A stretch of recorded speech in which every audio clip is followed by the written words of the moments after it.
What's up, y'all? It's your boy Charles. We are checking out Diary of a Madman, the autobiography of rap legend Scarface.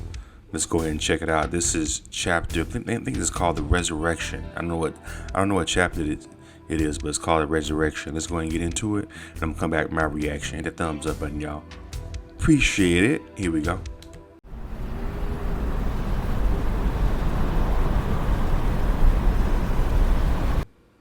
Chapter 22 The Resurrection. From the moment I signed my first deal, I never stopped making music. I was just always doing something, whether it was making beats, writing songs, writing raps for Bill or some other artist, whatever it was. I was always fucking with something. It's right there on record. When you look at my career, and you really see just how much music I had my hands in over the years, it ain't too hard to tell what I was doing with my time. Just think. We released 4 albums between 1989 and 1991. 4. Sure, one of them was Rick Rubin's reworking of the Grip It album, but still, that's a lot of fucking music. And none of it was mass-produced or just slapped together to get something out in the market neither. Those albums defined an era and carved out a lane for an entire region. Shit.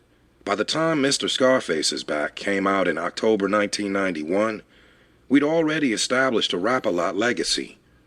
Just think about it. If it had all gone south then, and Rap-A-Lot had never put out another album after my solo debut, we'd still be talking about Rap-A-Lot today. But of course, Mr. Scarface's Back was just the beginning. We were just getting warmed up. The Diary was a huge success. It came out in late October 1994 and debuted at number 2. I'm not talking about the rap chart either. I'm talking the big Billboard chart, just behind Kenny G. It was certified platinum before Christmas. Riding high, I started spending more and more time in LA, going back and forth between Texas and California, working and really, maybe for the first time, just loving life. My solo shit had popped, and LA had embraced me almost like I was one of the city's own. I loved it out there. I was 24 years old, and I was working with some of the best with access to some of the best studios in the world. I was taking full advantage and getting my production work off. At the time, I was working on a lot of records at once, just getting it in. I'd go into the studio, get busy, and knock out 2 or 3 complete songs a day without even thinking about what project they were going on. If the songs got placed on an album, they got placed. But if they didn't, I wasn't sweating it. All I'd ever wanted to do was make music, and that's all anybody wanted me to do. I was living my dream. There was never a moment where we sat down and said, "We're going to make another Ghetto Boys album." I was in LA working on finishing the first Face Mob album, The Other Side of the Law. DMG and Shy Ray had come up with the name Face Mob, and after we'd done a few songs together, they let me know they wanted to do a group album. I was down. I liked working with those guys, and I knew I'd get to produce. It was a cool little project. While working on the Face Mob album, I started doing some records with DMG, including Open Minded, which eventually ended up on The Resurrection. And there started to be some talk about possibly doing another Ghetto Boys album. At one point, it looked like DMG might be in the group either to replace Big Mike or Willie D or both. And then Big Mike's name came back up in the mix. But I drew a line. The only way I was going to agree to record another Ghetto Boys album was if Willie D came back to the group. That was a big sticking point to me. Till Death Do Us Part had gone gold, and there were some big records on there. But I always thought the chemistry that Willie, Bill, and I had produced the best work. We'd spent a lot of time together doing records and on the road. We knew it worked, and we knew how to make it click. And I was only interested in doing great work. I had a name and a growing legacy to protect. I felt like I'd earned that right. It's not like we'd broken up over beef anyway. Bill was a wild man, and we all had our own ways of doing things, but the group never had any real problems. It was the business that had fucked us up. I'm not saying I made the reunion happen. James and Willie had to work their own shit out. But once they hooked up and the business got squared away, Willie was back in the group. The news energized me. Big Mike was dope, but I always liked how Willie and me bounced off of each other on record. We really brought two different identities to the studio, and we had great chemistry. I knew having him back in the group was going to be a great thing, and I was ready to get to work. Up until that point, I'd always been pretty distant from the Ghetto Boys albums. I was down to contribute, but those group projects weren't really my focus. Like I said, I didn't really know those dudes, at least not like that, so I wasn't really trying to hang too tough. I was much more interested in working on my solo shit. But that changed with the resurrection, and I became much more engaged. Instead of checking in and checking out, I took the momentum I had coming off the Face Mob project and the boost I got from knowing Willie was back in the group and ended up producing about 70 to 80% of the album myself. In the end, the Ghetto Boys project put Face Mob on the back burner, and The Other Side of the Law didn't come out until nearly a year later, well after the resurrection was in stores. We recorded the album in Houston and finished it in California because I just really wanted to be in LA. And even though the group was back together, the process was the same. Willie and I would write for Bill, we'd all come in and do our parts separately, and then we'd break out. It was great having everyone back in the group, but that didn't mean that we needed to hang. The open caskets on the album cover were my idea. James always trusted my vision for certain shit, like album art. It probably didn't hurt that my Uncle Rodney had drawn the cover for The Diary, and that album had been a huge success. The way I saw it, we'd been dead and buried. They'd written us off. Closed the caskets, the Ghetto Boys were done. But that wasn't the case at all. We weren't dead. We'd risen. We'd been resurrected. And then Jay decided to break out the big guns to mark the occasion. Looking for a professional photographer for your next big event? Need video of your special day? Then look no further. For $100 an hour, have a professional photographer or videographer shoot your wedding, birthday party, quinceañera, bar mitzvah or bat mitzvah, anniversary party, or whatever your special occasion may be. Highlight your event with professional, crisp photos and video. Check out Charles Arness Photography on Instagram, as well as book us for your next event. Must live in the Southern California area.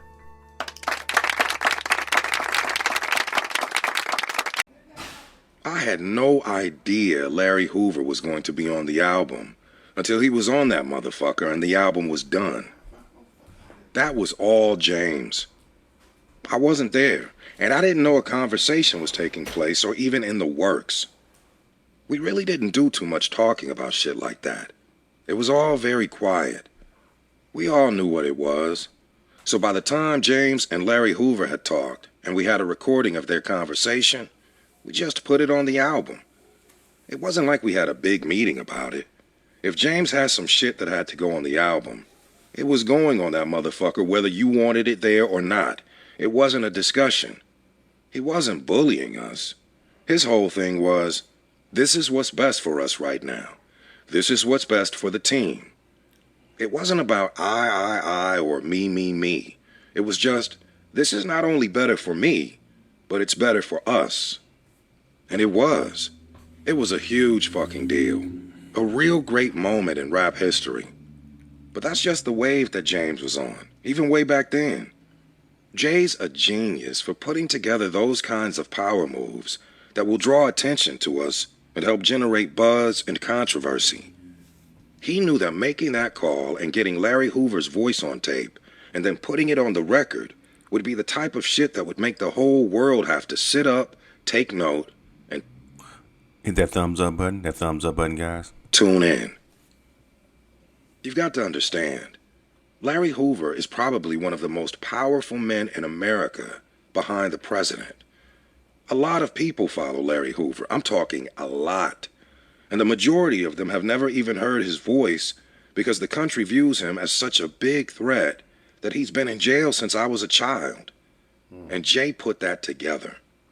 James was in the position to make that call happen in 1995, 1996. That just goes to show you how powerful Jay is, too. Because Larry Hoover ain't no play toy. That's a solid dude right there. Real solid. He's really, really real. And if you really think about how powerful Larry Hoover is, and then you realize everything that must have gone into not only making that call happen, but then getting that call on the album, then that will let you know what light you should see James in. I think a lot of people misunderstand Larry Hoover's mission, and that's why they feel like he's a threat. And I think the same thing goes for James. A lot of people misunderstand his mission, and that's why they see him as a threat too. But any two ways you look at it, when you've got Larry Hoover and James Prince on the phone, you've got two incredibly smart black men with massive followings and massive power coming together on one call. And you've got to respect it. You've got to. Of course, the powers that be aren't going to want to hear that shit. They've got no interest in those two guys coming together to talk about resurrecting our people, waking our people up, providing them with jobs to make them functioning individuals in this society. I can only imagine how many federal agencies were tapped into that call. Believe it or not, James hired all of his buddies when they got out of jail. I'm talking convicted felons with a much better shot at catching another case just walking down the street than finding a minimum wage job, no matter how many doors they knock on. And James put them to work. After they paid their debt to society, he gave them all jobs and helped them feed their families by giving them something to do in a positive environment that would keep them from falling back into that motherfucking cage. And the powers that be don't want to see that. They never have. And that's why they were always on our ass at Rap-A-Lot. And that's the same reason they were always on Larry Hoover and his people too. When they see us out here getting it, they'll do anything they can to pull us down and set us up so that they can put an end to our success once and for all. Looking back on it now, all I can say is, God damn, Jay was making moves.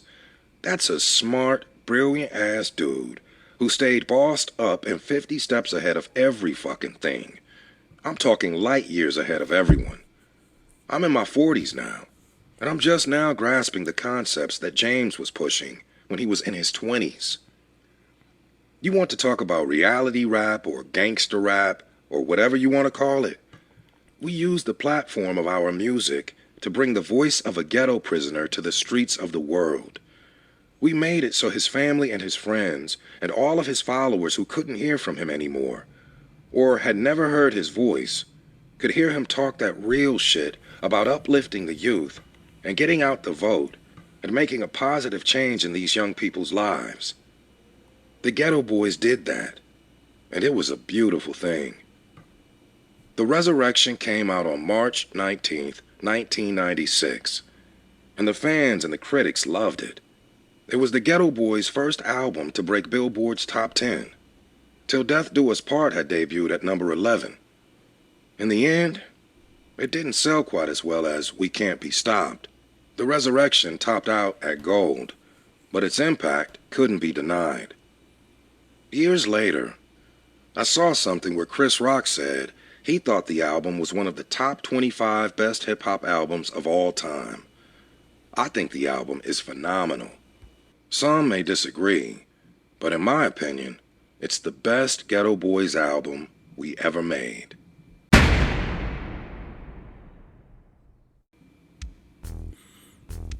That's the truth, man.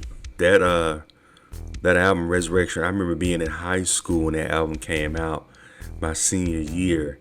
And I was working at I had graduated high school and I was working part-time. No, I hadn't even graduated high school yet because it came out in March. But I remember listening to a couple of the songs. I remember buying the album after I graduated. And I was working I was working at the post office,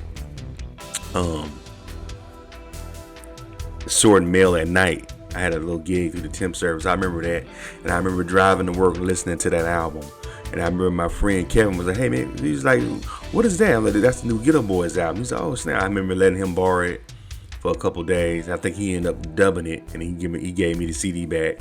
But it just, certain music, it triggers certain memories of your life. I was about maybe 18 at the time.